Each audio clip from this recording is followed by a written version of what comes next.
సాక్షాత్తు అమ్మవారే ఋషి పత్నులకు చెప్పిన విషయాలు. ఆడవాళ్ళు ఏ పనులు చేయడం వల్ల అమ్మవారి అనుగ్రహం పొంది ఐశ్వర్యం కలుగుతుందో, భార్యాభర్తల మధ్య దాంపత్య జీవితం చక్కగా ఉండాలంటే ఏం చెయ్యాలో చూద్దాం.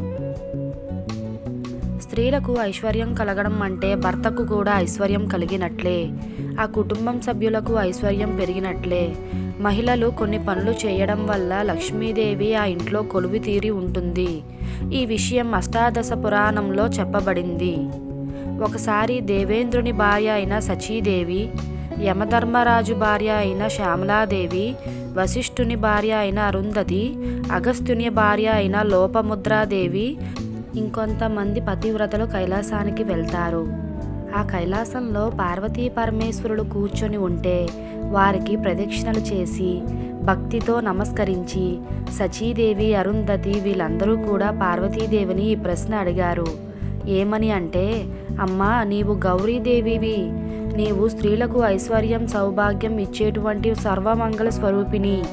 అమ్మా, స్త్రీలు ఏ ఏ పనులు చేస్తే వాళ్ళకు ఆయుష్, ఆరోగ్యం, ఐశ్వర్యం కలుగుతుందో నీవు మాకు చెప్పవలసిందిగా కోరుతున్నాము అని అడిగినప్పుడు ఆ పార్వతీదేవి ఈ పతివ్రతలు అందరికీ ఈ విధంగా చెప్పింది. గృహిణులు కొన్ని పనులు చేయడం ద్వారా వాళ్ళకు ఆయుష్, ఆరోగ్యం, ఐశ్వర్యం కలుగుతుంది. మొట్టమొదటిగా స్త్రీలు కాళ్ళకు పసుపు రాసుకోవాలి. పసుపు అనేది మంగళ ద్రవ్యం. ఇది మహాశక్తివంతమైనది. ఈ పసుపు అనేది స్త్రీలకు పూర్వీకులు ఇచ్చిన మహాభాగ్యం. స్త్రీలు పాదాలకు పసుపుని తడిచేసి ఎక్కడా కూడా సందులు లేకుండా పూసుకోవాలి. పాదాల కిందకి పసుపు రాసుకోకూడదు. మనం ప్రతినిత్యం పాదాలకు పసుపు రాసుకోవాలి అని స్వయంగా అమ్మవారే చెప్పి ఉన్నారు. ప్రతి నిత్యం పసుపు రాసుకోలేని వారు కనీసం మంగళవారం లేదా శుక్రవారం అయినా చక్కగా పాదాలకు పసుపు రాసుకోవడం శుభప్రదం. పసుపు అనేది యాంటీబయోటిక్. ఎవరి ముఖానికి పసుపు రాసుకుంటారో వారికి మొటిమలు కానీ నల్ల మచ్చలు కానీ రావు. ముఖం చాలా కాంతివంతంగా ఉంటుంది. ముడతలు కూడా రావు. పూర్వం గడపలకు కూడా పసుపు రాసేవారు. ఎందుకంటే వైరస్ లోపలికి రాకుండా ఉండాలని. మనం తినే ఆహారంలో కూడా పసుపు వాడతాము.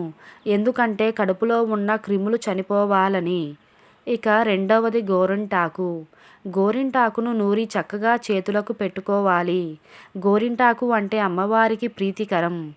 లలితాదేవి, పార్వతీదేవికి కాళ్ళకు, చేతులకు గోరింటాకు ఉంటుంది. కాబట్టి గోరింటాకు పెట్టుకోవడం చాలా శుభప్రదం. ఇక మూడవది కాటుక. కాటుక కూడా అమ్మవారికి ప్రీతికరం.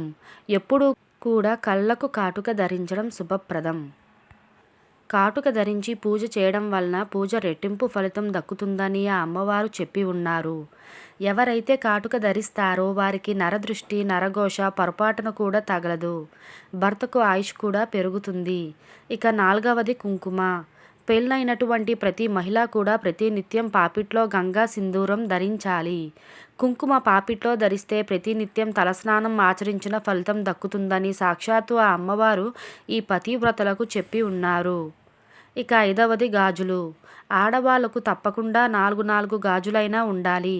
చాలామంది ఒక గాజు వేసుకుంటారు. పొరపాటున కూడా అలా వేసుకోకూడదు.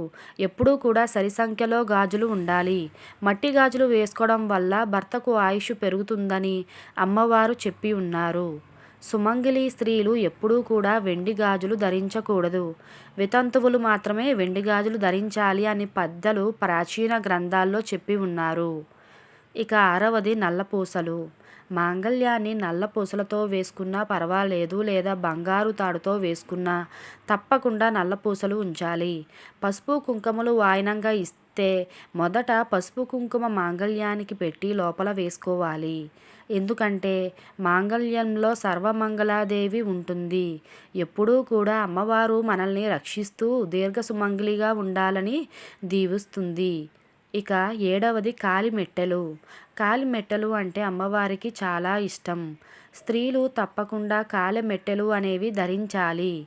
పసుపు, కుంకుమ, చేతులకి గాజులు, పాదాలకు పసుపు, తల్లో పువ్వులు, కళ్ళకు కాటుక, చేతులకి గోరింటాకు ఉన్నవారు అమ్మవారి స్వరూపం. అటువంటి స్త్రీలు కనిపిస్తే వారి ఆశీర్వాదం తప్పకుండా తీసుకోవాలి. Thank you for watching. Please subscribe to my channel.